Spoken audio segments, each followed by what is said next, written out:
guys, I hope y'all are having a good night. I thought it would be fun to do a products I regret buying video / crap products video, just because I really enjoy watching these, and I don't mean to have a negative undertone in this particular video, but I think it's important that when you use a product you should be happy with it. And if it's not a good product and you're doing these YouTube videos, anyway, I think it's important to let your subscribers know which products didn't work for you. Now, I think it goes without saying that some products will work for different people, different skin types, hair types, whatnot, and you'll have a different preference. These are just my opinions, so without rambling too much longer, I want to get into this and just show you which items just didn't work for me, which ones I thought were horrible, and give you some alternatives to some of them instead that I prefer. So the first item I'm going to show is the Revlon Color Stay Ultimate Suede, and this is in number 70 preview. And my reason for hating this is because it is so horrifically drying. Sorry, that is a terrible zoom right there. It dries your lips out so miserably bad that they're chapped and they're peeling when you use this. Even after a few minutes, this is the worst Revlon product I've ever purchased. I will never, ever get anything from this line again. Thankfully, I only bought one because the color is really pretty, but it's just too drying. It doesn't perform well, and lips are not attractive when they're dried and peeling. It's just not a sexy look. I understand the matte look, but this is not a good product for that. On the note of that, I don't have it with me anymore because I returned it to Sephora, but I did have the Hourglass. It was a matte, like, liquid lipstick. Gosh, I'll put the name in the description below. That was horrible too. That one actually broke my lips out and that whole area of my mouth out in hives. I don't recommend it. It was awful. Thankfully, Sephora has a really good return policy because I've already returned that.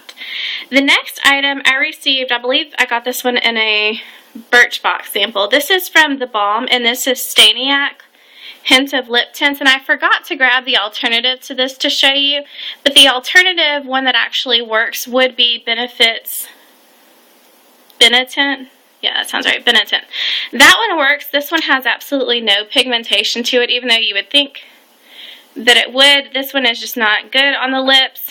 It fades too quickly, like it rubs off really easily. This is what it should look like, but once you put it on your lips, it just completely goes off. It's not good. Benetint's much better if you're going to invest in a lip tint. The next product that I'm going to show is merely for packaging purposes. This is horrible. This is the Maybelline Instant Age Rewind, and this was in light / pale number 20. The reason I don't like this is because I'm unable to use it anymore. It won't turn anymore. And see how much product is left in here? I have almost half of the product left, or at least a third of it, and I can't use it anymore because it won't turn. The twist top broke. And I'm not really rough on my products. Like, there's no way I can get this out. So it's completely useless. I like the actual product, but my complaint to the company is they should change the packaging because you can't use it when it breaks so easily like that. Now I have the Dark Circle Eraser. This is the Brightener in number 60, and I love it, but I'm still like waiting for this thing to break just like this one did. So I love the products on this one. My gripe is just the packaging because it's useless when you're no longer able to use it. So let's see.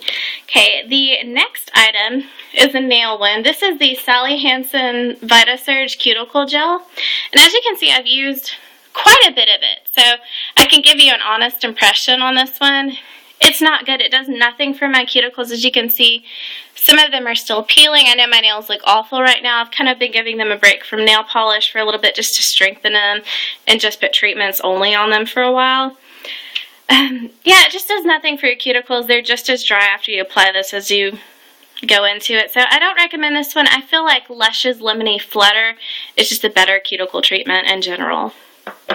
The next item, I debated on showing this one, but I really hate it. The reason that I even purchased this is the Physicians Formula Organic Wear Mascara. The reason I purchased this is because Glam Life Guru, another YouTuber that I do watch on occasion, recommended this so highly, as with a few other Physicians Formula products that I have. I have to say, I hate Physicians Formula. It's not good. This is the most crappy mascara.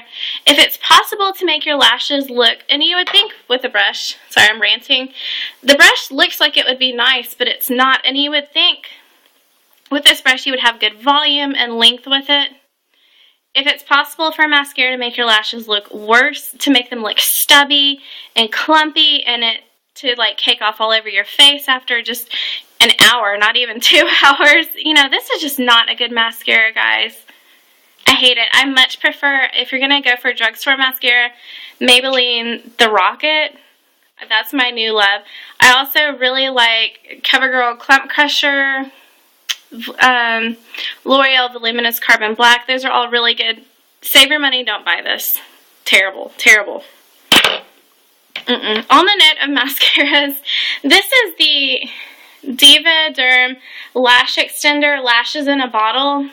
For the safety of your eyes, not even the product, stay far away from this. Now this is, what it is it's pretty much like fibers. What you do is you put on your mascara, you do one coat, then you look down and you apply this so that you're not looking up and it doesn't go into your eyes. These are little tiny fibers. They get everywhere. It's kind of hard to tell. They flake off everywhere. They get all over your face. They get in your eyes even if you're looking down and applying it properly. And these will tear your eyes up. This is not a safe product to use. I don't recommend it. As someone with eye issues, this is just, no. This is stay far, far away. And I picked this up at a Gold's Day Spa salon a while back. This is just, I don't recommend it. It wasn't cheap either, so stay far away from those fiber-only products. I just think they're not very safe for your eyes. When they get in there, they can cause abrasions and tears. It's just not a good product. The next item is a facial scrub. This is from Biore, and I got this in, I want to say I got it in my Allure summer box, maybe. This is the Pore Unclogging Scrub, and it's supposed to smooth your complexion and target pore clogging dirt. And since I do have issues with my pores and blackheads, I thought this would be a good scrub for my nose area. It's terrible. And the reason that it's not good is that the beads, let's see if I can kind of show you. The beads are huge on this. You may not be able to see. Well, kind of. And the issue with the scrub like this is when the beads aren't fine and they're not all the same size and you don't have the same amount, you don't get even exfoliation. So you'll have a couple beads just moving around on your face, but they're not exfoliating the areas that you need to target. So I much prefer a smaller micro scrub to this. This is just not a good one. It smells nice though, we'll give it that. Okay, my next item is for your teeth, and I actually do need to wipe my teeth soon. This one is horrendous. I'm actually going to write the company about this because I had such a bad reaction. This is the Crest White Strips 3D. This is the 2-Hour Express, and you're supposed to have enough for like an entire year with this. This was not a cheap box. You're supposed to leave it on for 2 hours, then take it off. After a half hour, I took it off. It literally singed like the top parts of my gum. And I typically, when I use white strips, I do what you're supposed to. You're supposed to take a little Vaseline on a Q-tip and put it on your gums to coat and protect your gums from the white strips just in case it gets up there. This singed my mouth and set it on fire. My teeth were so sensitive. And I normally brush with Sensodyne, so I should not have issues. This is horrific. I don't recommend this. I'm actually going to complain to the company because it was so bad. Now an alternative also from Crest, but I've had a lot of luck with this and I will whiten with this soon. This is the 3D White Strips Advanced Seal, and these are just 30 minutes daily for 20 days. This is the level 4. This one was supposed to be, well, it doesn't say what level. But anyways, these are much better, and this is what I typically whiten with. They just come in a pack together with one upper and one lower. I much prefer these. These actually work well. They're cheaper, and they don't singe my gums like those do, so this is a good one. Okay, let's see. The next item that I'm going to talk about, please don't hate me for, it is the Maybelline Baby Lips. And I will preface this by saying, I love some of them and I hate some of them. The reason I don't like these is these are ones with a more textured shade to them. These aren't just the clear ones or the thin shade ones. These are That is a horrible description. Sorry, guys. These have like a different finish to them, and it's very textury, and it kind of just weird. It's not good. They don't taste that good. This is the peach one and the plum one. I don't recommend these. What I do like is Cherry Me, the Pink Punch, and a couple of other ones. I like some of the ones with a smoother texture to them, but I just don't like the texture on these. And those aren't that moisturizing either. Okay, the next item I'm going to show, please don't hate me because I think this is like a cult favorite. This is the Makeup Forever Matte Velvet Plus, and I am in shade, well, it doesn't say, but I'm probably one of the lightest colors, if that helps any of you. It's probably not very helpful. Anyways, the reason I dislike this is it's just too drying on my skin. I typically have oily combination skin, but it even makes, like, the parts that typically get oily way too dry. It's just not a very good foundation. It's not that blendable. I much prefer MAC Studio Fix to this. It's just better on my skin. I still haven't found a holy grail foundation. I really want to try the Laura Mercier Cream Silk Foundation, so leave a comment below. Let me know if you've tried that one and if it's worth checking into. I think I'm going to get a sample from Sephora to just see, but this is not a great foundation, guys.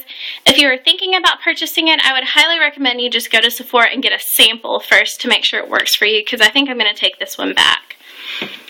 On the same note of Makeup Forever, though, this is great. So I don't understand why there's such a broad range in their foundation line and their facial makeup. I don't understand the, huge gap of quality, but this is just the full cover concealer. It's waterproof. This is spectacular. I'm wearing it tonight. This is a great product. This one, not so much, so just goes to show there is a difference even from the same company just within their line. The next crap product, I hate this thing, it's so bad. This is from e.l.f. and this is just their all over stick, their 3-in-1 I guess, and this is in Golden Peach. Let me just show you. Earlier tonight when I tried to use it up, this whole thing just comes out. So bad on packaging, like the whole thing just comes out. It's dried up. The color is, you have to like scrape at it to get a little bit of color.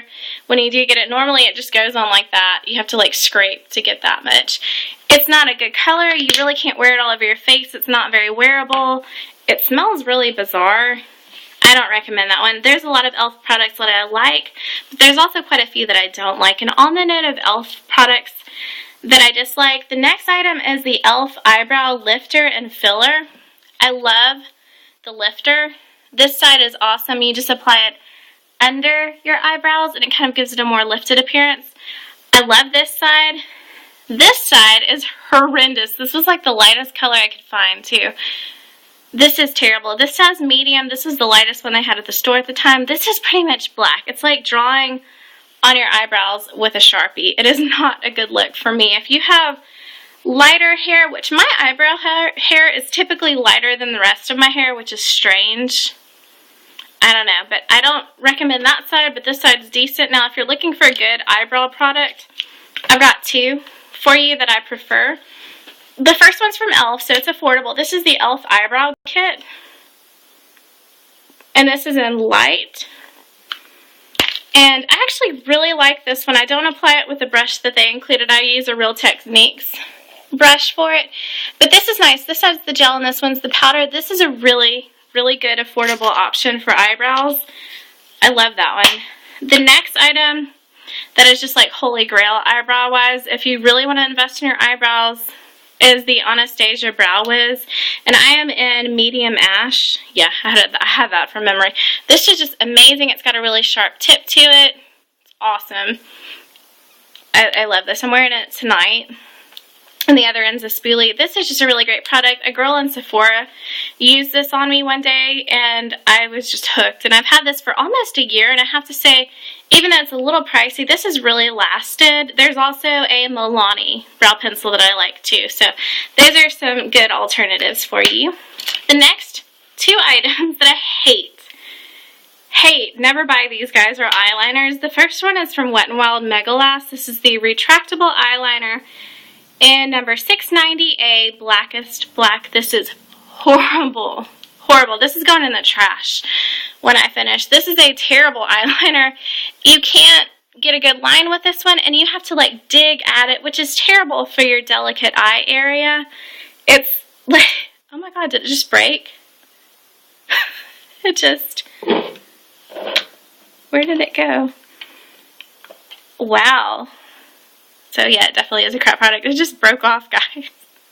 As I was saying, you have to pretty much like dig at this to get, and it just broke off again. Are you freaking kidding me? Just, you pretty much have to dig at it to get any kind of color, and it like tears the skin on your eyes. This is horrendous. And then the blending tool that they've included with this, which is a good idea in theory, is horrible. It's too thick. It's too, like, it drags. It grips your skin and drags it. It's, oh my god, this is a really bad product. And I love Wet n Wild products, but this one's trash. This one's horrible. On the note of eyeliner, I also really dislike, this is the e.l.f. I'm covered in pencil now. Sorry, guys. This is the e.l.f. Brightening eyeliner in black. This is just one of the $1 ones. This is not a good one either. The color is not good. As you can see, it doesn't swatch well, which means you're constantly going over it on your eye. It tears at your eyelids. Not a good color. It's definitely not waterproof. It doesn't stay on your eyelids at all. This is just, no. Stay away from that. I much prefer, L'Oreal has a good eyeliner. MAC has a pretty good eyeliner. Who else do I like? Urban Decay is probably my favorite.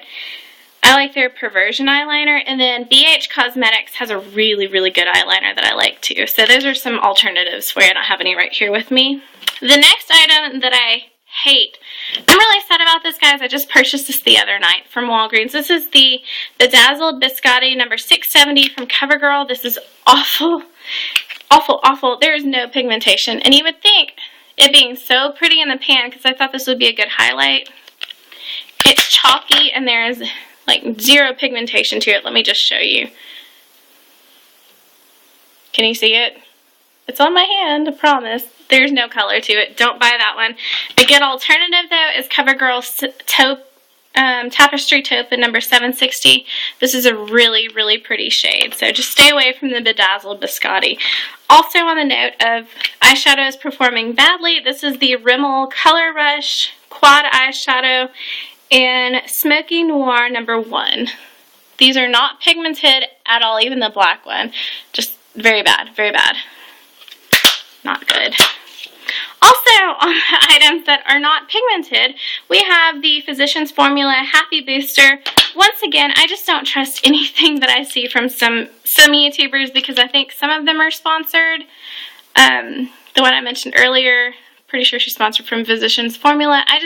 There's no color payoff to this, and this is the mineral, let's see, this is like the bronzing veil. So I understand that it's not going to be as strong as a typical bronzer, but there is zero pigmentation or payoff to that for a bronzer. I figured it'd be nice for just a very sheer pop of color, but you're not even going to get that with it. It's terrible. It's cute though. Look at the little hearts. Very cute, but terrible in application. The next item I hate. This is the L'Oreal Magic Skin Beautifier BB Cream in Fair. This is terrible. There's even little weird beads in it that are supposed to like help with color. It's not good. It doesn't match my skin right. There's really no color to it at all. It's not good, guys. This is it. It's horrible. My absolute holy grail BB cream, though, is the Misha Perfect Cover BB Cream in number 21. This is phenomenal. This is my holy grail BB cream. This has been in all of my favorites videos. Highly recommend this one. I got this in a glossy box a couple months ago, and I definitely will repurchase. I love that it's in a squeezy tube with a pump top. It's easy to use. It matches me perfectly. It has sunscreen for skin protection. I mean, it's a great product. The USA drugstore type BB creams, not so much. If you're going to get a BB cream, go with a good Asian BB cream like the Misha. They're just better. Okay, let's see. The next item that I have that sucks, this is terrible. This is the Moroccan Oil Frizz Control. And the normal Moroccan oil is terrific. This is just not good. It does nothing for frizz. As you can see, I'm pretty much a frizz ball most days. This isn't a good one. This came in, I think, maybe it's beauty test tube, new beauty test tube, I can't remember. It came in one of the beauty boxes though. It's just not a good performance. It smells terrific. It doesn't control frizz well. It's not good, and it just leaves you kind of with weird hair. Better alternatives are the Kerastase Alea Relax. This is the nutrient and anti-frizz one. This is a much, much better product. And also, I really love the One and Only Argan Oil. This is from Sally's. Let's see, it was $6.99. They also sell this at Ulta. This line is incredible. Highly recommend this one. If you're looking for a good argan oil, you don't need to spend 30 bucks. Just get the cheap one. And then last but not least, I've put these in a tub, but this is the Yes to Blueberries facial wipes. This is horrific. They smell like rancidness. They don't even smell like blueberries. They smell awful. I tried this one because Graveyard Girl Bunny recommended them, and I typically like her recommendations. Usually they're really good, but that just might be one where I got a bad batch. These smell rancid. I definitely won't use them on my face. They're horrible, so can't recommend those. But yeah, that is gonna be it for all of my products I would not repurchase / crap products. I hope y'all found this helpful, and I hope you found the alternatives helpful too. So I will see you on another video, guys. Sorry this one is incredibly long, but I hope you did find it helpful. I'll see you soon. Bye.